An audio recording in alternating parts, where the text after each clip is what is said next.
여러분 안녕하십니까? 라디오 전망대 이용선입니다.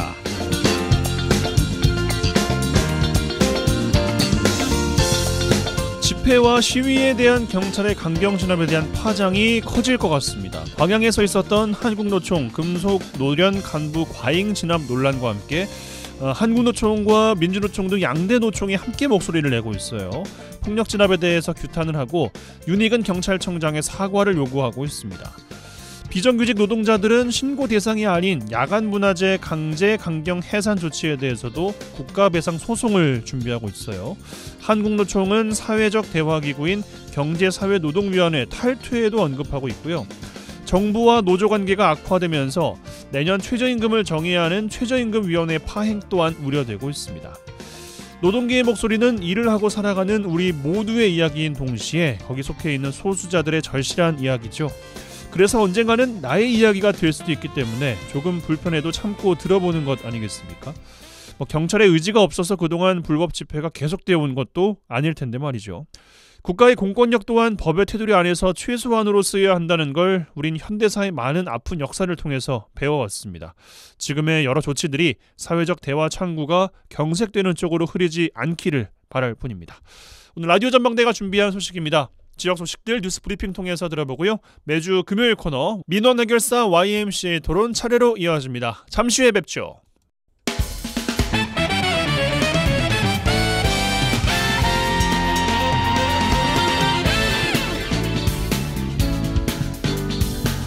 네, 6월 2일 금요일입니다. 라디오 전망대 시작합니다. 먼저 우리 지역 뉴스 정리해보죠. 뉴스 브리핑 GBS 뉴스의 차범준 편집장과 함께합니다. 전화 연결돼 있어요. 안녕하십니까? 네, 안녕하세요. 네, 자 여수에서 시작합니다. 여수도 참 이야기가 많네요. 최근 열린 여수 거북선 축제 관련해서는 파행 운영, 또 회계 질서 문란 등을 이유로 김승호 위원장, 권인홍 총감독, 명행란 이사가 제명이 됐네요. 참 그렇습니다. 예. 그리고 이 뉴스도 살펴보겠습니다. 지역경제 활성화를 위해서 발행되고 유통되고 있는 여수사랑 상품권, 이 할인율이 전남과 그 전북 지역 지자체 가운데서 가장 낮다, 이런 분석이 최근 나왔네요. 네, 여수 지역 소상공인들의 경제 활력을 위해 발행 유통되고 있는 여수사랑 상품권 할인율이 호남 지역 지자체 중 제일 낮다는 분석이 나왔습니다. 어제 여수시민협이 정보 공개를 통해 전남북 지역 36개 시군의 지역사랑 상품권 현황을 파악해 비교 분석한 결과를 공개했습니다. 그런데 여수시가 발행하는 상품권이 할인율이 가장 낮았다고 공개했습니다.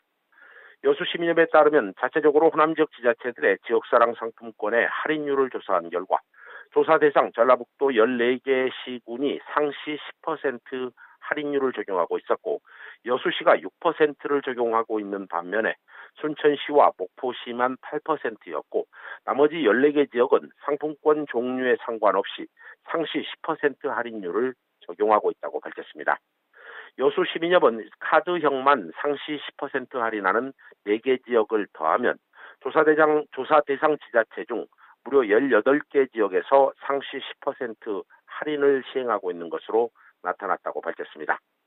여수시의 경우 지난 5월 기준 할인율이 6%로 전남북 통틀어 꼴찌를 차지했고 인구 1인당 발행액 또한 12만 5천 원으로 다른 지역 평균 금액인 51만 7천 원에 4분의 1에 불과하다, 이렇게 결과를 발표했습니다. 예, 정리해보면 할인율이 적은 것은 물론이고 1인당 발행 금액 자체도 적다는 건데 결국에는 해당 정책에 대한 여수시의 의지가 얼마나 있는가, 부족한 게 아닌가 싶은데 어떻습니까?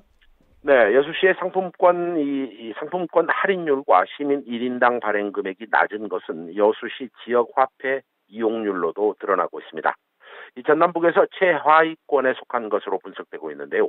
발행 금액도 인구와 재정이 비슷한 익산시 2,155억 원의 할인율 20%, 군산시 1,850억 원의 할인율 10%와 비교해 여수시는 발행액이 344억 원에 불과하고 할인율도 6%는 크게 차이가 나고 있습니다.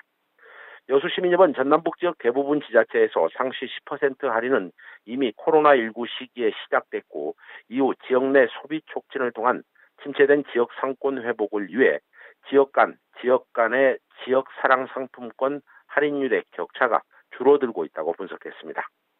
여수시민협은 이번 조사 결과와 관련해 이 지역경제 활성화 정책으로 인정받는 지역 화폐 활성화에 대한 의지가 여수시가 전혀 없는 게 아니냐, 이런 합리적인 의심을 갖게 한다며 여수시를 비난했습니다.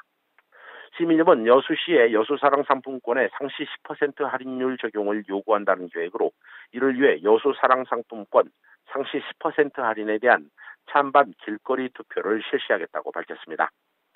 시민협은 내일과 다음 주 토요일 오후 4시부터 6시까지 쌍봉 사거리와 부영 3단지 사거리, 여서동 구송원 백화점 사거리, 진남 5거리 등에서 시민 길거리 찬반 투표를 진행해 그 투표 결과를 바탕으로 정규명 여수시장에게 시민들의 요구를 다시 한번 전달하고 상시 10% 할인을 실시할 것을 강력히 촉구하겠다고 밝혔습니다.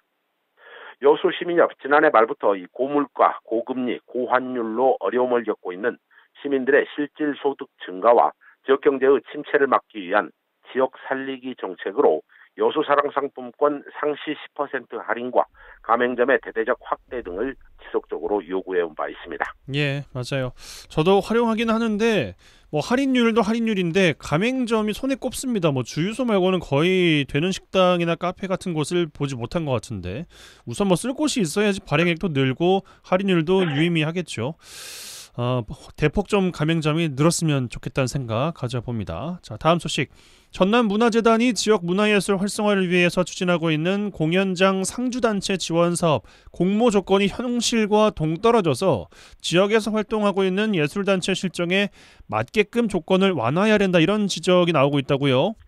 네, 전남 동북권 문화예술단체를 중심으로 전남문화재단이 도내 이 문화예술단체와 예술인 창작 활동 지원과 도민들의 문화 향유 기회 제공을 위해 추진되고 있는 창작 공간 활용 공모 사업이 너무 까다로워 실제로 지원을 받기 어렵다, 이런 지적이 나오고 있습니다.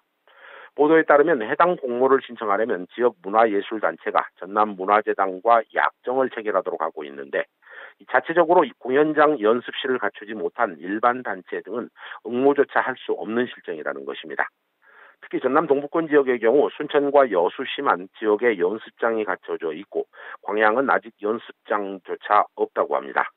그나마 순천문화예술회관 공연장 연습실의 경우에도 이 상주단체는 시립예술단이나 극단 뭉치 등 5개 단체에 불과해 일반 문화예술단체는 등록된 연습장을 확보하기조차 쉽지 않다는 것입니다. 일정한 시설 규모를 갖춘 연습장을 확보하지 못하고 있는 예술단체는 지원을 받기가 어렵다는 건데, 여건이 어려운 단체를 지원하겠다는 건데 정작 제대로 활용이 좀 못 되고 있다, 이런 생각도 드네요. 네, 공연 준비를 위한 연습실이 없는 예술단체들은 등록된 공연장 연습실이 제한적인 상황에서 이 공모 조건을 등록 공연장으로 한정시켜서 지원을 받기 때문에 기회가 없다고 밝히고 있습니다. 또한 등록된 곳이 아닌 외부 공간을 허용해 사업 기회를 얻을 수 있도록 공모 조건을 완화하는 방향으로 변화가 필요하다는 주문입니다. 해당 논란과 관련해 전남문화재단은 프로그램의 우수성이나 공연장과 단체 간 협력 의지, 또 창작과 조직 운영 역량, 공연장 사업 의지와 협력 정도를 강조해 심사를 진행하고 있다는 입장입니다. 이 문화재단은 공연장 상주 사업에 전면적인 재설계가 필요하고 장르별로 협회나 문화예술단체 지도와 신청 자격을 앞으로 고민해보겠다, 이런 대안을 내놓고 있습니다. 네, 알겠습니다. 자, 광양에서 마무리하죠. 광양환경운동연합이 광양시 황금산단 주변 해양에서 멸종위기 야생생물 2급 보호종인 흰발 농개 집단 서식지가 발견됐다면서 산단의 발전소 건설 때문에 서식지가 파괴될 수 있다며 보호활동을 전개하겠다, 이렇게 밝혔어요. 네, 고양환경운동연합이 황금산단 조성사업 시행사가 진행하는 환경영향평가 사후 환경영향조사 과정에서 흰발 농개 집단 서식지가 확인됐다며 앞으로 황금산단에 발전소가 건설되고 가동된다면 온배수 배출로 인해 흰발 농개 서식지가 유지될 수 있을지 우려스럽다며 서식지 보호 활동이 필요하다고 주장했습니다. 광양환경운동연합은 황금산단 인근에 흰발 농개 집단 서식지가 있다는 소식을 듣고 현장을 찾았는데 산단 북측 해양에 있는 모래톱에서 흰발 농개 집단 서식지가 형성돼 있었고 구체적인 면적이나 개체 수 등을 현재 조사단이 살펴보고 있다고 밝혔습니다. 환경단체는 이 황금산단 조성 과정에 막대한 양의 슬래그가 매립재로 활용이 됐다면서 흰발농계 집단 서식지 파기 가능성도 언급하고 있어요.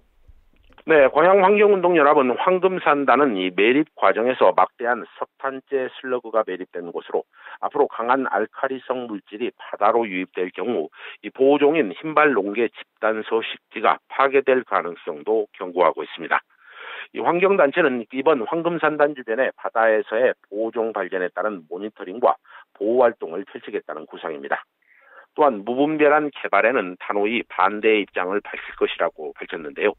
흰발농계 집단 서식지가 발견된 곳은 인근의 광양 그린 에너지가 시행하는 광양 바이오매스 발전소가 오는 2025년 9월 준공을 목표로 현재 건설되고 있습니다. 네, 알겠습니다. 뉴스브리핑 GBS 뉴스의 차범준 편집장과 함께했어요. 고맙습니다. 네, 고맙습니다.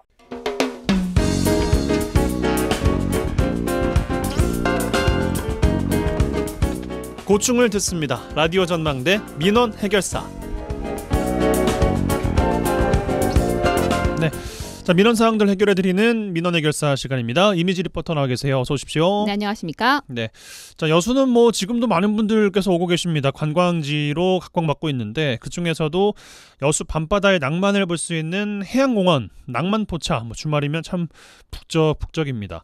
그런데 민낯을 보이고 있다고 하는 민원들도 적잖이 발생하고 있어요. 이거 뭐 수년째 이어지고 있는데 끊이지 않는 호객행위 때문입니다. 이 민원을 직접 또 취재하셨어요. 네, 지금 이 시간에도요 전국 곳곳에서 찾아온 관광객들의 발길이 이어지고 있습니다. 이제는 여수 밤바다 해양공원 낭만포차를 모르는 국민이 없을 정도로 여수 관광 필수 코스로 자리 잡았죠. 예. 그런데 유명세만큼이나 바가지 요금, 호객행위가 난무하다는 민원들이 끊이지 않았습니다. 이런 민원들로 참다 못한 여수시에서는요 호객행위를 근절하기 위한 단속 CCTV를 설치했습니다. 네, 그런데 직접 가보시니까 이 낭만포차의 호객행위가 아니라 인근 상가들을 대상으로 한 호객행위 단속 카메라였어요. 네. 어떻게 된 거예요? 이 트윈사에 보면요 낭만포차의 단속 CCTV라는 설치라는 글들이 많습니다. 낭만포차를 단속하겠다. 그렇죠. 예. 근데 이게 오해가 된 것이요. 글들 제목을 보면요. 여수 낭만포차의 단속 CCTV 설치라든지 단속 대상은 낭만포차가 있는 여수 해양공원에 있는 음식점이라고 하면서 마치 낭만포차의 호객행위를 단속한다는 오해를 하게 됐습니다. 예. 이게 아니라요. 여수시에서는 여수시의 그 해양공원 주차장 입구에서부터 하멜공원까지 있는 이 음식점 단속을 위한 다목적 CCTV 3대를 설치했습니다. 그러니까 그 돌문어 거리를 비추는 CCTV라는 거잖아요. 네, 맞습니다. 이 다목적 CCTV 여수시에서 상시적으로 확인하면서 호객행위를 하는지 확인하겠다 이제 이런 목적일 텐데 정말로 근절이 좀 이게 생기고 나서는 됐습니까? 제가 지난주부터요 관광객이 많은 시간대를 골라서 이 식당가에 가봤습니다. 예. 처음엔 저 혼자 가봤는데요. 호객행위가 없더라고요. 뭐 혼자 들어갈 일은 잘 없으니까. 그렇죠. 예. 그래서 제가 혹시나 하고 일행을 함께 동행해서 가봤더니 기다렸던 듯이 호객행위를 하더라고요. 예전처럼 시끌벅적하게 유도하는 게 아니라 가게 입구에서 말을 걸거나 그냥 행인처럼 서 있다가 사람이 지나가면 서비스를 준다든지 뭐 좋은 자리를 준다든지 이런 행위를 했습니다. 제가 녹음기를 켜놓고 걸었는데요. 이런 행위들이 불법이다 보니까 녹음기도 들어가지 않을 정도로 소곤소곤 이야기를 했습니다. 그 현장 담아봤습니다. 시간까지 이동하고요. 바닷가 착화 자리도 있습니다. 혹시 찾으시는 메뉴 있으실까요? 음식 정말 맛있게 잘하고 정말 보고 가셔요. 정직한 맛집입니다. 전망도 아주 예쁘고 청결하고요. 보시면 먼 길도 안 따라 서비스에서 드리고 있습니다.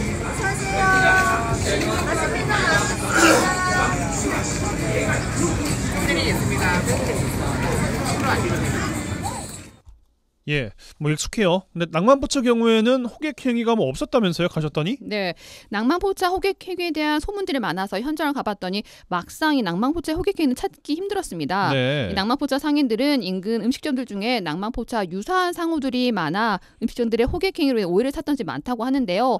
이 상인들은요, 일부 상인들의 과도한 호객행위로 해양공원 상인과 또 낭만포차 거기에 관광객까지 피해를 보고 있다고 얘기하고 있습니다. 저희들은 다 이렇게 취하고 회박세가 정해져 있어가지고 호객 행위를 할 수 없다는 것을 다 운영자들이 다 알고 있습니다. 주차장 들어오는 입구에서부터 상가들은 그 전담으로 그 호객 행위하시는 분들이 있어요. 굉장히 이게 불쾌감을 호소하면서 저희들한테 오거든요. 한 집 한 집 다 걸쳐서 호객 행위를 이렇게 걸쳐서 오다 보니까 그분들은 낭만을 찾고 이렇게 포차를 찾아오는데 그 안에 상가에서 자기네들이 낭만포차다 또한 낭만포차 그 번호를 갖다가 만들어가지고 이 관광객들은 헷갈려가지고 저희가 낭만포차인 줄 알고 그에 대한 불쾌감을 많이 들으면서도 또한 이게 저희들도 어찌 보면 시에서 1년 동안 이렇게 기회를 주고 운영의 어려움을 많이 겪고 있습니다. 좀 빨리 개선됐으면 좋겠습니다. 여수시에서 지금 단속한다고 지금 카메라를 설치한 것 같은데 이게 무용지물이 안 됐으면 좋겠어요. 예, 이런 호객 행위가 지역 상인들의 매출뿐 아니라 이미지 훼손에도 아주 큰 영향을 주고 있습니다. 뭐 해결해야 될 숙제 중 하나 아니겠어요? 네, 여수시에서는요 호객 행위에 대한 경고성 공문을 몇 차례 발송하고 상인들의 자발적인 참여를 선도했지만 끝내 해결되지 못해 선택한 방법이라고 얘기하고 있습니다. CCTV 설치가요? 네, 맞습니다. 예. 일반적 호객 행위의 경우 경범죄 처벌법 제3조 1항 8호의 단속과 처벌이 가능한데요. 네. 이 처벌 수위는 10만 원 이하의 벌금이 있습니다. 그런데 이런 일반 음식점 경우는요. 식품위생법에 따라서 행정 처벌을 받게 되는데요. 그 기준이 좀 모호합니다. 그래서 여수시에서는요. 여수시 기준을 정해서 행정 처분을 진행하게 됩니다. 여수시에서는요. 단속 CCTV가 행정 처분을 위한 것이 아니라 자발적인 상인들의 참여를 위한 것이라고 강조하고 있습니다. 여수시 식품위생과 위생지도팀 김승호 팀장 인터뷰입니다. 저희들이 그 해양공원 이런 그 음식점에서 그 호객 행위가 발생한다는 다수 민원들이 상당히 많이 들어왔었거든요. 영업자들한테 자율적인 호객 행위 근절 참여를 유도하기 위해서 점검도 하고 홍보도 하고 호객 행위가 근절되지가 않아요. 그 위반 사항을 확인하기가 좀 쉽지가 않고 그렇게 해서 저희들이 그 상시 감시 체제를 갖추기 위해서는 그 CCTV를 설치를 해야 되겠다. 영업자들한테 그 사전에 그 CCTV를 설치한다는 그 계도문을 보냈고 그 영업자들한테 직접 전달하고 사인을 다 받았었거든요. 우리 위생업소에 대해서 행정처벌이 목적이 아닙니다. 우리 여수의 지속적인 관광객 유입을 위해서는 그 관광객들에게 불편을 끼치는 행위나 시민들한테 불편을 끼치는 행위를 그 하지 말자는 뜻에서 그 CCTV를 설치했던 것이고 영업자 스스로가 자정을 하도록 그렇게 유도하는 것이 가장 큰 목적이고. 네, 민원 해결사 이미지 리포터와 함께했어요. 고맙습니다. 네, 감사합니다.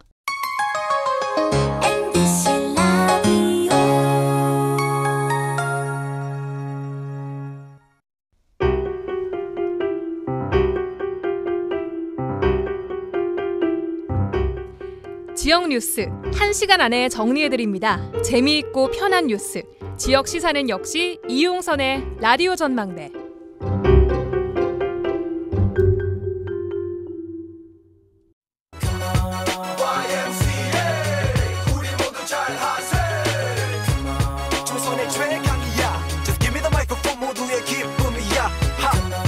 더 이상 짜고 치는 고스톱은 없다. 우리도 대본 없이 토론한다. 지역 대표 스피커 두 분과 함께하는 YMCA 토론 시간입니다. 6월의 첫 시간입니다. 두 분과 함께하죠. 여수 순천 YMCA 김대희 김석 사무총장 두 분 어서 오십시오. 네, 안녕하십니까. 네, 안녕하세요. 시작부터 제가 소개를 좀 잘못했네요. 사과드립니다. 저의 불찰이라고 생각합니다. 사과드립니다. 여수 순천 YMCA 김대희 김석 사무총장 두 분과 6월의 첫 시간 함께할 텐데 먼저 근황 여쭙겠습니다. 김대희 총장님 어떤 한 주 보내셨어요? 네. 특히 언론 보니까 요즘 윤석열 정부가 MBC 압수수색하고 상황이 너무 심각해요. 뭐 집회 시위의 자유 문제도 이게 80년대 전두환 군사 독재 정권 모습을 좀 보는 것 같아요. 그러면서 어떻든 뭐 비판적인 언론에 대해서는 자갈을 물리고 노동운동과 관련된 특히 일반 시민들의 집회 및 시위에 대한 내용도 제약하고 이런 거 보면서 참 암담하다. 그래서 저희 YMCA는 다음 주부터 6월 민주항쟁 36주년 행사를 준비하거든요. 다시 이게 80년대로 되돌아간 느낌이어서 특히 기념행사를 여수Y가 준비하고 있는데 6월 8일은 청소년 수련관에서 기념식하고 기념음악회 또 6월 9일 같은 경우는 저녁 7시에 110명의 시민들 모시고 다음 소위 여수 출신, 돌산 출신인 정주리 감독 모시고 같이 영화제도 하는데요.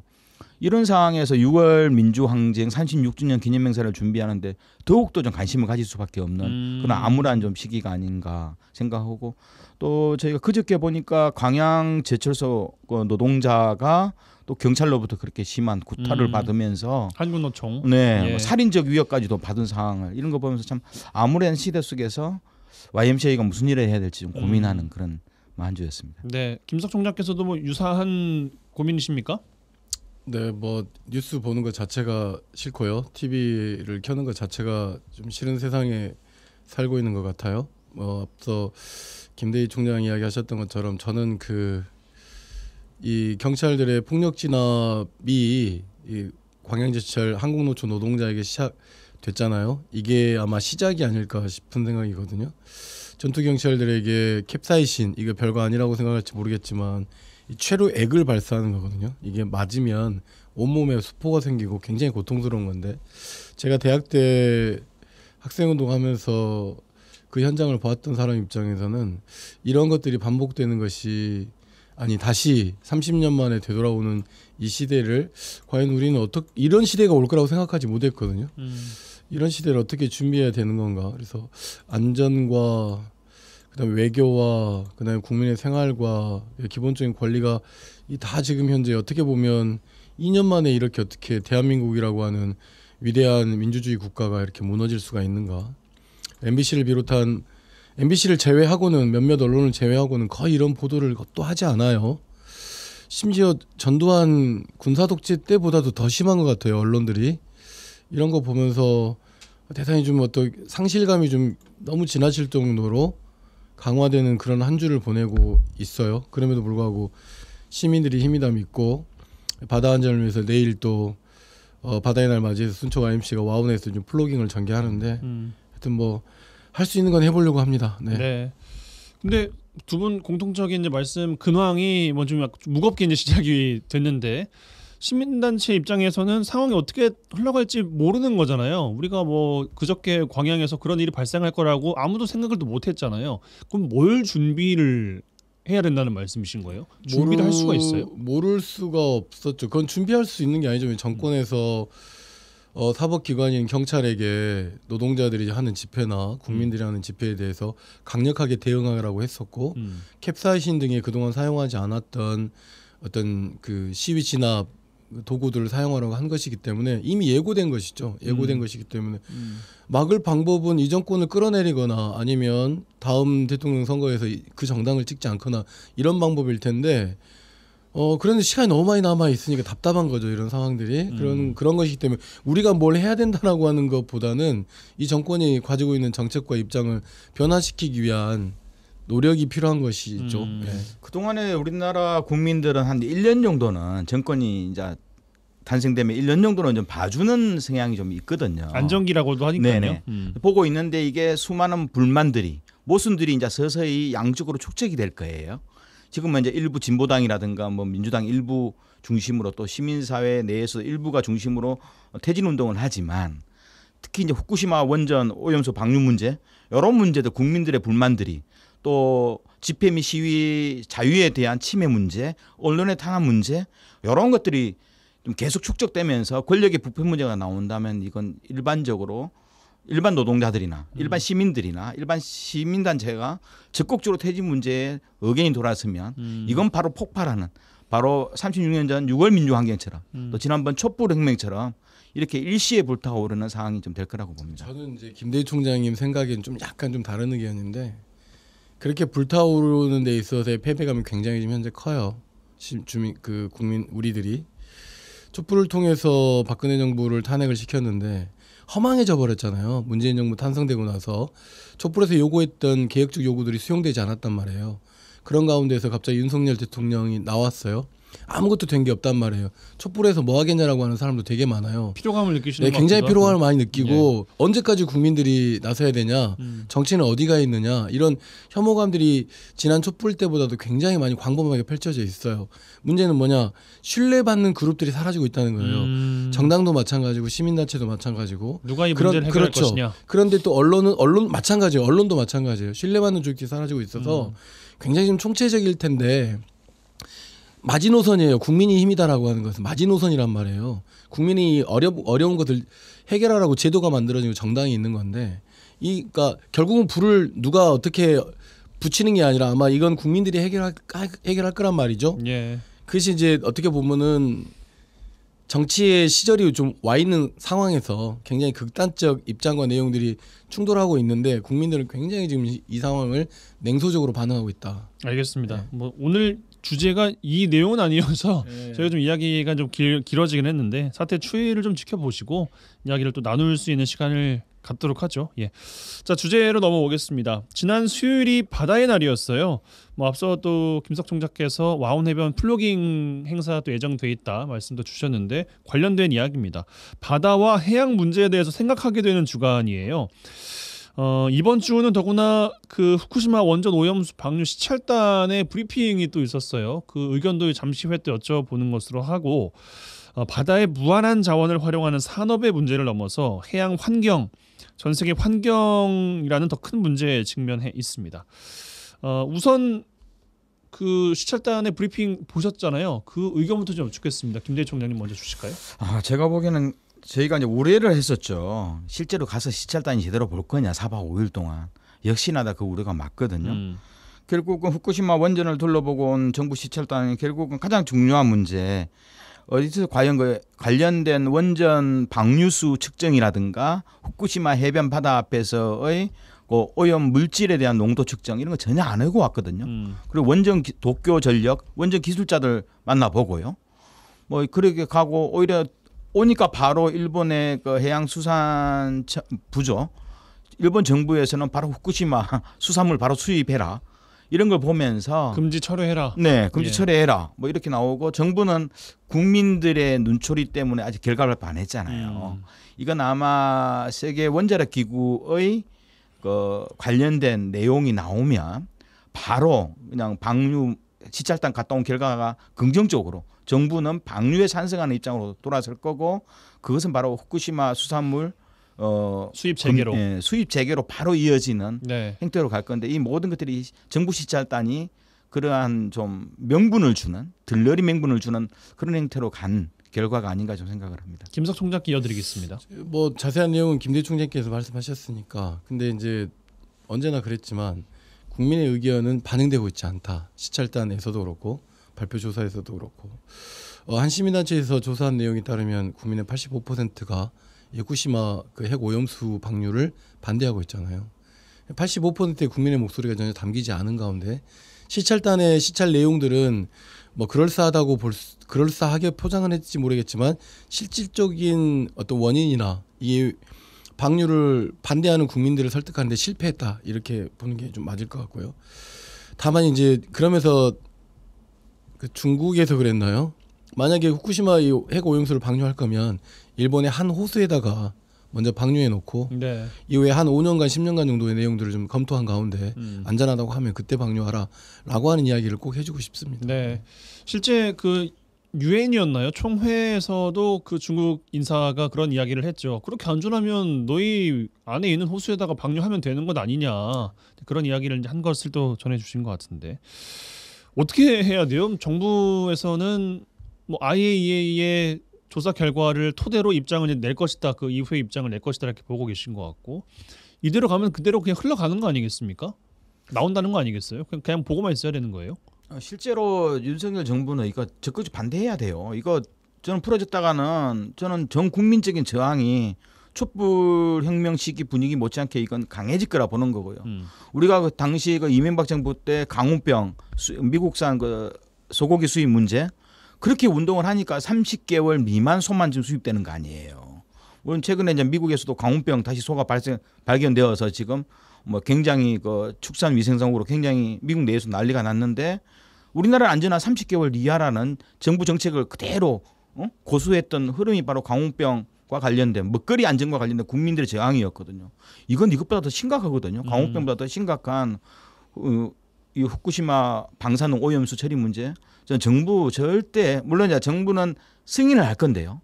이래 되면 국민들이 막아야 된다고 보는 거거든요. 현실적으로 지방 정부라든가 특히 전남이나 경남 쪽에 있는 뭐 바닷가에 직면하고 있는 수산을 기본적으로 수산업이 기본적인 그 도시의 수입원인 그런 지방 정부랑 같이 시민단체나 환경단체들이 소비자단체랑 같이 좀 적극적으로 막을 수밖에 없는 구조가 좀 된다고 봅니다. 김석 총장님, 정부 제외한 주체가 나설 수 있는 방법은 뭐가 있어요? 지금 없죠. 이 상황에서 없어요. 없다고 봐야죠. 없다고 봐야 되고 정부가 나설 수 있게 하는 방법을 좀 더 적극적으로 찾아야 되고 그 제주도에서는 어쨌든 뭐 해상 시위 등이 이루어졌잖아요. 저는 이와 관련된 후쿠시마 핵 오염수 방류를 앞두고 뭐 많은 시민단체에서도 열심히 반대 운동을 하고 있지만 국내에서 벌어지고 있잖아요. 국제적인 환경단체 그린피스를 비롯한 다른 단체들과 함께 후쿠시마 앞에서 뭔가 필요한 조치를 좀 취하기 위한 뭘 해본다거나 아니면 일본의 그 시위단들을 적극적으로 투입한다거나 좀 지금의 상황에서 국내에서 하는 것도 좀 필요하지만 어쨌든 일본으로 넘어가서 시위를 전개하는 것들을 통해 왜냐하면 국내에는 뉴스가 안 나오니까 그렇죠. 국내에 뭘 해도 뉴스가 안 나오기 때문에 그런 것들에 대한 좀 결단 이런 것도 좀 필요하지 않을까 싶고 이제 한 가지는 뭐 광우병 이런 거 다 빗댈 필요는 없을 거라고 생각하고요. 미래 시대의 해산물을 우리 이제 먹기 어려워지는 거라고 하는 예측이 있는 거잖아요. 그렇기 때문에 지금 현재 대통령이 이제 미래 대통령은 아니잖아요. 그것이 좀 인식되는 것이라고 한다고 하면 뭐 굉장히 좀 반정부 투쟁으로 이어질 가능성이 높다. 아마 정부는 그것을 예측하고 있겠지만 아마 예측의 범위를 넘어서는 형태가 되지 않을까 싶은 생각이 좀 들고 그런 일이 있다고 한다면 저도 뭐 앞장설 수밖에 없는 상황이지 않겠는가. 그래서 저는 윤석열 정부가 결국은 후쿠시마 이게 방사능 오염수 이 방류 찬성을 가하면서 국민적 저항을 막기 위해서 집회 시위에 관한 자유 문제를 제약하고 언론 통제를 더욱더 가혹하게 하기 위한 측면에서 그래서 MBC 등 소수 몇 개 언론에 대해서 현재 지금 선제 작업을 한 것이 아닌가 생각이 좀 듭니다. 초석을 놓는 거라고 보세요? 네, 맞습니다. 앞으로 만일 이제 수산물 관련해서 여수든 통영이든 지방부터 포함해서요. 서울 시민들도 70%가 반대하잖아요. 일본 그 오염수 방류 문제를. 근데 정부는 밀고 나가요. 그러면 이게 1년에 뭐 매일 저녁에 막 20만 명, 30만 명이 다시 모인다 광화문에. 저는 이건 가혹한 경찰이 공권력을 가혹하게 행사하기 위한 명분을 서서히 지금 만들고 있다라고 좀 보는 거죠. 언론이 제대로만 보도해줘도 사실은 뭔가 진실 앞에 그 등을 돌리는 사람이 없을 텐데 그게 지금 현재 가장 큰 어려운 현실인 것 같습니다. 네. 뭐 바다의 날 맞아서 해양 주간 운영하고 있다. 그리고 뭐 플로깅, 뭐 해양 정화 활동하고 있다. 뭐 이런 이야기를 저희가 나누려고 하는데 계속 바다 물이 오염이 돼버리면 사실 이게 미세 플라스틱과 쓰레기 떠다니는 것이 물론 굉장히 크고 중요한 일입니다만 갑자기 확 커져버린 느낌이 있단 말이에요. 이번 주간이. 그러니까 기후 위기와 관련해서 바다 환경에 굉장히 오염되어지는 범위가 좀 확대되어 있는 것들을 해소하기 위해서 바다의 날을 두고 있는 거잖아요. 네. 바다의 날을 두고 있는 것 중에 하나는 전반적으로 경제 행위에서 개발 행위가 앞서면서 제조 공품들이 플라스틱이나 전 썩지 않는 것들이 만들어지고 그것을 육상 투기가 거의 어려운 가운데 해양 방류를 거의 묵인한 가운데서 진행된 것들을 이거라도 좀 약속을 지켜보자라고 하는 일정 부분 국제적 약속들을 그렇죠. 지키는 날이란 말이에요. 근데 이제 그런 가운데서 후쿠시마 오염수가 이렇게 제기되면서 바다에 미래가 있다라고 생각하는 사람들에게 바다의 미래가 없어지고 있다라고 하는 위기감이 굉장히 닥쳐오기 때문에 이런 일들이 발생한단 말이죠. 그렇다 하더라도 그렇기 때문에 이 후쿠시마 오염수가 이 바다의 날에 가장 중요한 이슈가 될 수밖에 없는 것이라고 보이고요. 그다음에 이제 그런 가운데서 어업을 일삼고 있는 어떤 그 생산자들, 그다음에 어업을 통한 다양한 형태의 경제 활동이 이 바다의 날에서 우리가 무엇을 해야 되냐라고 하는 것을 현실 세계에서 들여다보는 것들이 조금 드러나지 않고 있는 것 같아요. 후쿠시마 오염수 때문에. 그래서 바다의 날을 더군다나 여수, 순천, 광양 모두 바다 때문에 어쨌든 주목받고 그러고 있는 곳이잖아요. 그렇기 때문에 이 주간을 좀 성실하게 좀 진행되는 게 필요하다고 생각하고 그냥 세레모니 행사로만 끝나고 전시 이런 게 끝날 문제가 아니라 시민은 어떻게 참여할 것인가라고 하는 것들이 좀 필요하다고 생각됩니다. 근데 그런 차원에서 정부 주간은 아니고 또 지자체 주간은 아닌 가운데 내일 이제 10시에 와운으로 함께 오시면 순천 시민들은 와운으로 함께 오시면 여수 순천 YMCA 동사연 그다음에 아름다운 가게 연향점 물 비롯한 청년 마을 만들기 분들이 함께 이 진행되니까 같이 플로깅이라도 하면서 오전 10시죠? 예, 오전 10시. 밤 10시 아니죠? 네, 오전 10시에 오시고 그 버스가 9시 반에 순천 YMC 출발합니다. 그래서 예, 그 탄소를 줄이기 위해서 그냥 가시면 돼요? 그냥 오시면 신청 안 하시고 플로깅 관련된 도구들을 저희가 드리고 그냥 오셔도 되고 신청하실 분들은 신청하시고 그러면 행동한 만큼에 대한 시간에 대한 그 자원봉사 시간을 저희가 적립도 해드립니다. 네. 근데 최근에 그 시내 현수막을 보니까 진보당이 바다야 미안해라는 현수막을 많이 걸었더라고요. 바다야 미안해. 네. 예. 그건 아마 이제 후쿠시마 그 방사능 오염수 방출 문제 때문에 그럴 건데요. 아까 김석수 총장님 말씀처럼 저는 후쿠시마 오염수 문제가 아니더라도요. 인간은 바다한테 벌써 미안하다고 몇백 번이고 몇천 번이고 해야 되는 거거든요. 후쿠시마 오염수 때문에 바다를 관심 가지는데 후쿠시마 오염수가 아니더라도 우리는 바다 문제는 항상 미안해야 되는 거고요. 지구 포면적의 70%가 바다이기 때문에 바다 환경이 곧 지구 환경이고요. 바다 위험은 인류 문명의 위험이거든요. 그런 식으로 새롭게 이제 인식할 필요가 있는데 결국 기후 위기 문제는 바다의 위기로부터 나오는 거고요. 그리고 바다 생태계의 변화는 곧 지구가 가지고 있는 뭐 변화이고 위협이고 또 아까 뭐 수산물이 이제 사회상 불법으로 남획되는 문제가 상당히 심각하거든요. 왜냐하면 우리가 시중에 나오는 수산물의 3분의 1이 불법으로 남획되고 또 보고되지 않는 수산물이라고 봐야 되는 거거든요. 그만큼 많은 거고 또 그동안에 30년 동안 우리나라 30년 동안 갯벌 그나마 여수 광양은 다 갯벌이 없어져 버렸잖아요. 산업단지 만든다고. 그나마 순천이 남아있고 여자만 쪽이 남아있는데 보통 30년 동안 여의도의 한 300배 정도 면적의 갯벌이 없어져 버렸거든요. 인간의 산업단지로 인간의 그 거주 확장으로 다 없어졌는데 간척으로. 네, 이 서식지를 보호하지 않으면 바다 생태계는 다 무너지는 거고요. 그리고 또 하나 아까 1년에 거의 한 100만 톤 정도가 미세 플라스틱의 원인인 플라스틱이 해양으로 방류되고 있거든요. 이런 문제들은 근본적으로 인류 문명과 관련된 우리의 생명과도 직결되는 문제이기 때문에 결국 방사능 오염수 말고도 평상시에 우리가 이 바다 환경을 지키기 위한 근본적 노력을 해야 되는 거고요. 그래서 우리나라 정부도 탄소 위기, 특히 탄소 저감 문제에 관심 가지지 않으면 결국 해양 생태계뿐만 아니라 지구의 인류의 생존마저도 우리나라 정부가 대한민국 정부가 오히려 방조하고 이것을 더 뭐랄까 빨리 생태계를 파괴하는 그런 원인자로서 아마 지목당할 가능성이 굉장히 좀 높습니다. 네, 올해 바다의 날 해양 주간은 역으로 또 생각하면 후쿠시마 시찰과 여러 논란 때문에 관심을 조금 더 받고 있는 것 같기는 한데 우리가 뭔가 이런 것을 캠페인성 이야기를 하면 인식 개선을 가장 먼저 이야기를 하잖아요. 그 다음으로 이야기하는 것이 뭐 행동 변화, 그 다음으로 이야기하는 게 이도저도 잘 안 되겠으니까 정책을 마련하자. 뭐 이런 이야기로 전개가 되는 과정들 우리가 좀 많이 봐왔었는데 김석 총장께서는 지금 이 시점에서 어떤 말씀을 좀 주고 싶으세요? 이 루트와 관련해서는? 그러니까 뭐 가끔 뭐 이런 사회적 문제가 생기면 우리가 문제예요. 뭐 이렇게 그렇게 해서는 전혀 답이 나오지 않고요. 일단은 현장에서 맞닥뜨리는 문제를 해결하기 위한 문제가 발견되면 그 문제를 발견하기 위한 공동체가 필요해요. 혼자는 어렵기 때문에.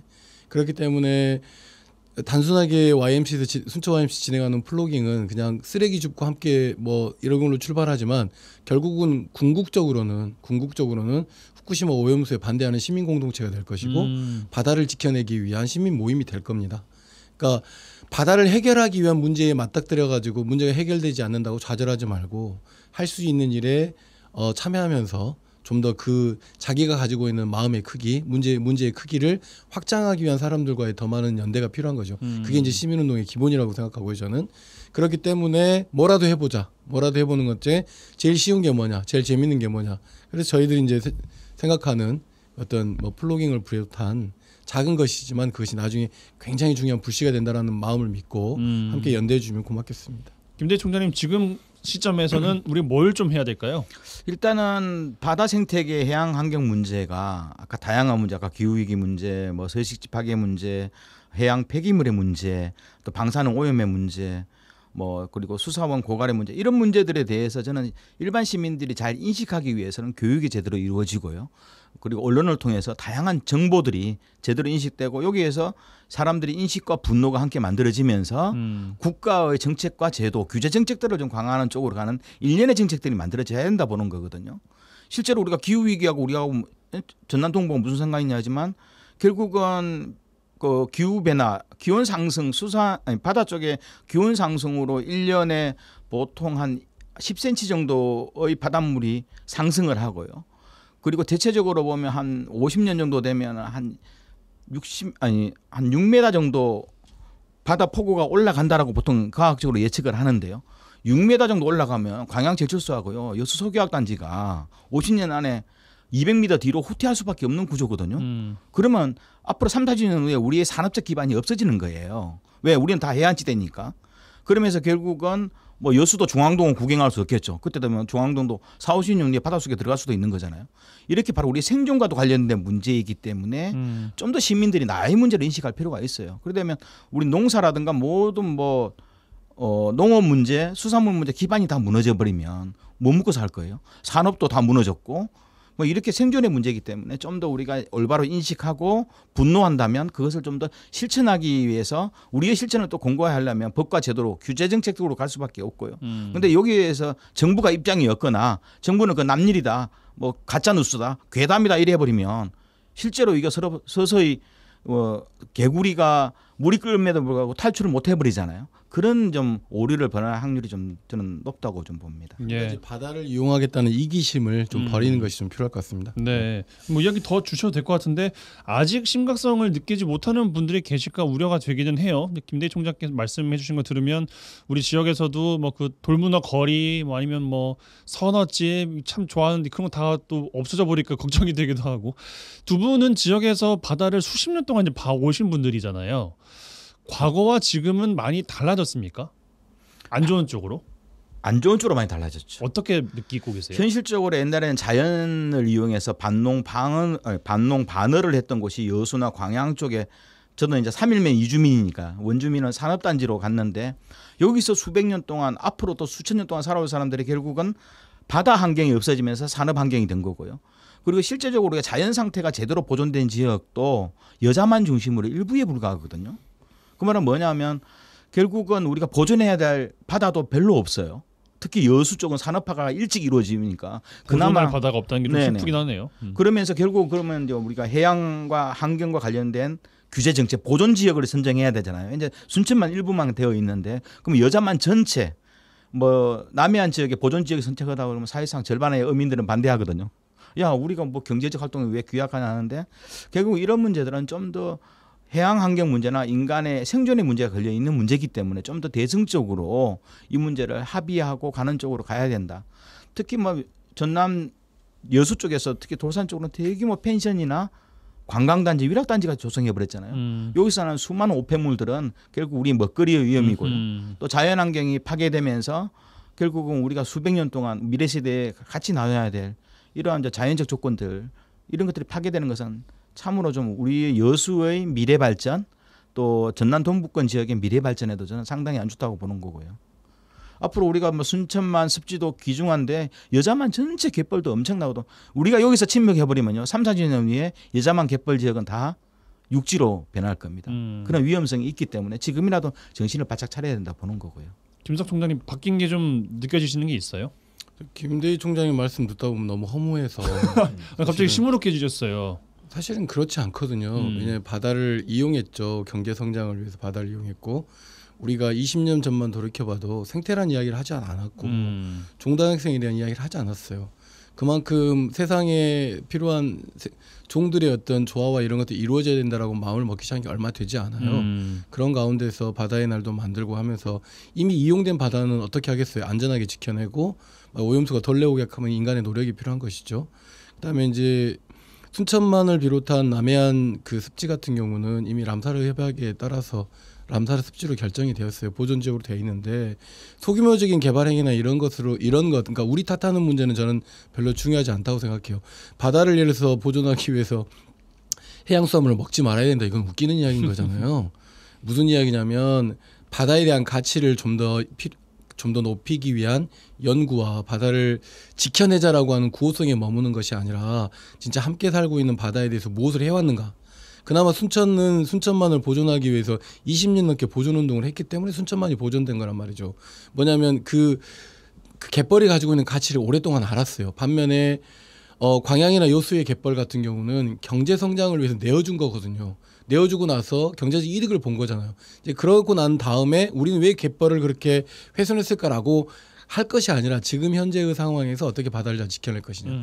바다의 역사, 바다의 문화, 바다의 생태계 그것이 우리와 함께 어우러지고 있는 것이다라고 하는 것들을 함께 이제 공유하고 이런 방향으로 나아갈 수 있게 하는 게 좀 중요하다고 생각해요. 그래서 바다를 얼마나 우리에게 좀 가깝게 인식하게 하느냐. 네. 그러니까 뭐 별것 아니지만 함께 뭐 나들이 바다의 생태계를 어떻게 함께 할 거냐라고 하는 우리가 YMCA니까 책을 만들어서 바다는 이렇다, 바다의 체험은 뭐 이렇다라고 하면서 바다를 좀 더 가깝게 하는 가깝게 해야 그 좀 필요하다고 생각하고 그다음에 오염과 어려움으로부터 극복하기 위한 우리 이제 어떤 행동을 해야 되느냐 뭐 이런 것들이 함께 만들어진다면 되게 필요할 것 같습니다. 네. 어저께 보니까 전라남도에서 물론 이제 후쿠시마 오염수 문제지만 해양환경과 관련된 특별법 제정을 또 정부에 촉구도 하고요. 네. 그래서 이번 기초시군다 보니까 바다 환경 문제를 관심 진짜 많이 가지더라고요. 계기야 뭐 다른 나쁜 의미 속에서 계기가 만들어졌지만 어떻든 지방정부 차원에서도 중앙정부에 적극적으로 요구하고 또 거기에 대해서 시민들은 박수를 치고 이런 과정 속에서 좀 더 지방정부가 좀 더 우리의 바다 또 나의 고향이고 동네인 바다 문제에 좀 더 관심을 가지는 계기가 서서히 좀 만들어지고 있다고 봅니다. 네, 알겠습니다. 해양 보호 주간 맞아서 바다와 해양을 위한 생각 한 번씩 해보시면 어떨까 생각하면서 이번 주 이 시간 이렇게 마치겠습니다. YMCA 토론 여수 순천 YMCA 김대희 김석 사무총장 두 분과 함께했어요. 두 분 고맙습니다. 네, 감사합니다. 지금 KG 모빌리티에서 만나보세요.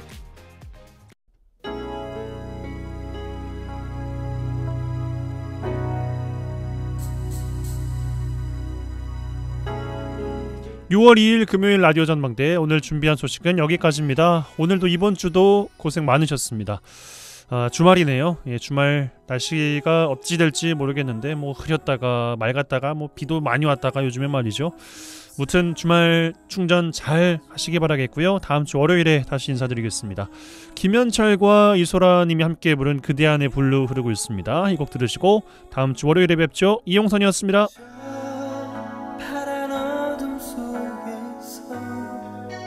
그대 왜 잠들어가나 세상은 아직 그대 곁에 있는데